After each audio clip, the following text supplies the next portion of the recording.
Һәм уңай үзгәрешләрне безнең төшерү төркеме капка төбеннән үк күзәтә башлады дисәк тә була. Идарә җитәкчелеге диспетчер бинасында ремонт эшләре җәелдергән. Биредә үк тиздән контроль кертү пункты да барлыкка килер дип көтелә.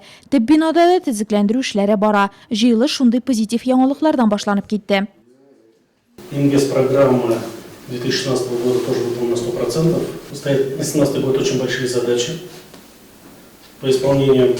Дополнительно планируется расширение и обновление базы в Адлерском районе. Шәһәр микрорайоннарында юллар төзү, булганнарына таш түшәү, чокырларны юк итү өстендә эшләү, тротуарлар ясауны дәвам итү 2017 елда идарәче юлчылары муниципаль заказ буенча 170 миллион сумлык эшләр башкарыр дип көтелә.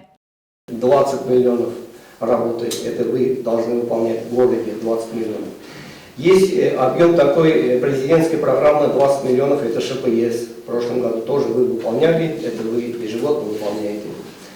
Еще такой есть президентский, это тоже объем такой, асфальт по асфальту. Это в основном мы делаем в городе это 15 миллионов объемов.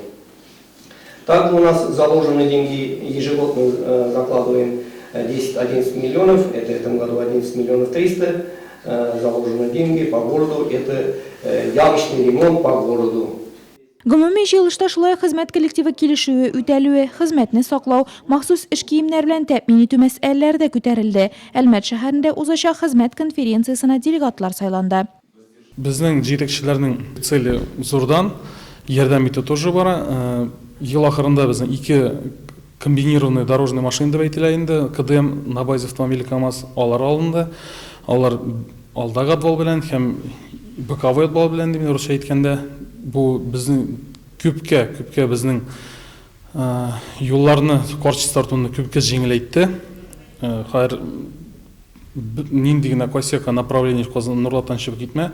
Бөтен якта юллар ачык, бузлаук та юк, юллар да әйбәт. Мәктәп бу маршрутларында менә автобуслар без проблем любой вакытта баралар.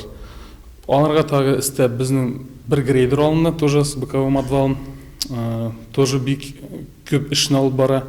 Бу ничек әйтим, барьерный ограждение диләрне аның артыннан чистартуны күпкә җиңеләйтте. Элек ул безнең Нурлатта гомумән эшләнми иде. Анхар кул белән генә эшләнә, получается на процентов 70 уланы җиңеләйтә. Инвест программа буенча 10 елга безнең мини погрузчик алабыз, Алла теләсә, ул безнең күпкә җиңеләйтәчәк эшне менә бу ямочный ремонт буенча.